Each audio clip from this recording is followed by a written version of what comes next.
Okay, so hi, I'm going to be talking about my final project for SPED 521 Section 1 by me, Lee Mack. Um, Before I start, I wanted to talk about how my formatting of this project was, which was a quote unquote mini podcast series.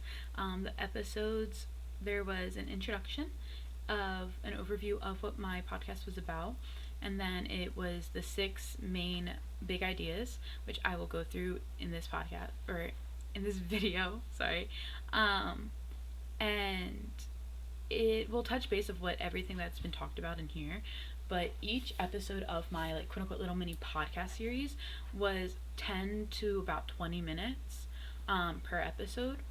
So yeah, essentially for this project, I had focused on the six big ideas that were addressed, which were I chose the impact of law on assistive technology in the field of special education, assistive technology in core education in reading, mathematics, writing, and STEM. Another one was assistive technology and managing student behavior, assistive technology and communication, and then augmentative and alternative communication AAC in classrooms, as well as how assistive technology can be used and supported by universal design for learning.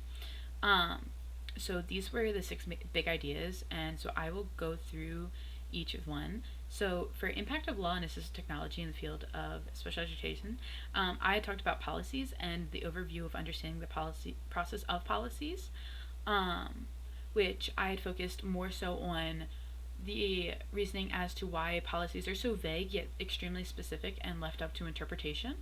I had then gone into the Assistive Technology Act of 2004. I talked about the goals of the Act, which was to increase the use of assistive technology in transition from one program to another, increase the involvement of individuals and families in decision making. I had also talked about increasing the capacity of public agencies in to provide and pay for assistive technology in terms of community, rather than like companies in terms of insurance policies. So the next was increased coordination among agencies to provide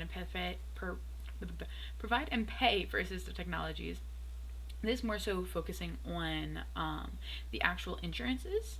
The next was facilitating the change in assistive technology laws and policies, more so talking about how it's constantly changing and needs to be changing, especially in terms of needs as well as in terms of technology.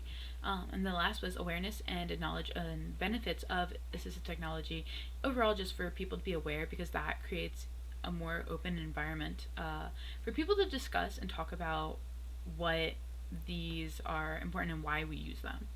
The next idea was assistive technology in core education, reading, mathematics, writing, and STEM. So I discussed a different assistive technologies that can be used, such as in reading, I did core vocabulary and universal core vocabulary, and I had gone through and talked about them in a more specific manner, how it's mostly verbs, propositions, and adjective, less nouns in terms of it, and allows for students to have a more flexible way to discuss with not only their peers but their teacher and express concerns while they're reading.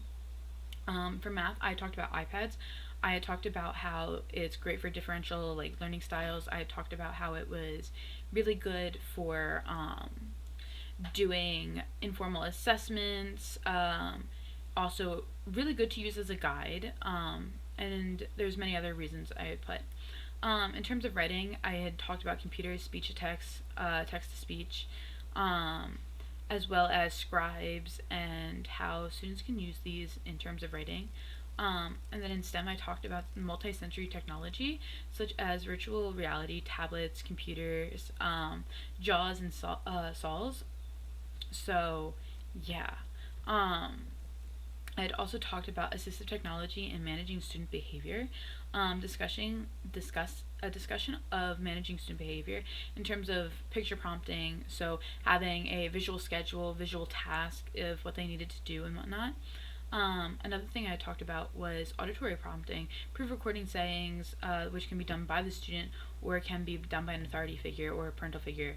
Another thing was Palm Personal Computer, which is pre-recording prompts but has a visual and or auditory cue that is could be helpful for a student. And I also talked about visual schedules as well.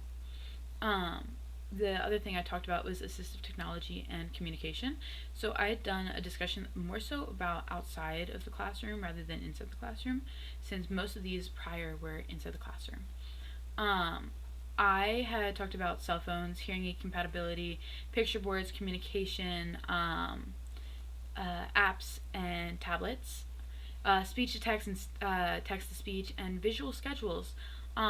I talked about these more in depth in my podcast. So, like how cell phones have been increasingly becoming newer and newer in technology, and how 80% of phones are compatible with hearing aids, and in terms of whatnot.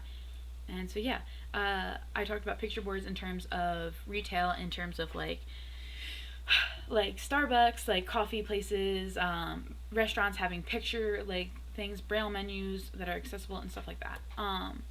Then lastly, I talked about assistive technology and can be supported by Universal Design for Learning. Introduces the idea of normalizing assistive technology in classrooms, as well as low-tech options, mid-tech options, and high-tech assistive devices within classroom environments and being available, but also talking about how Universal Design for Learning and assistive technology kind of contradicts each other, but I look forward to seeing how it can be changed in the future. Um, so overall, that is what my final project was about, and I am really hoping that the podcast is easily digestible for people who aren't well known to the stuff that we have learned in the course. So yeah, thank you.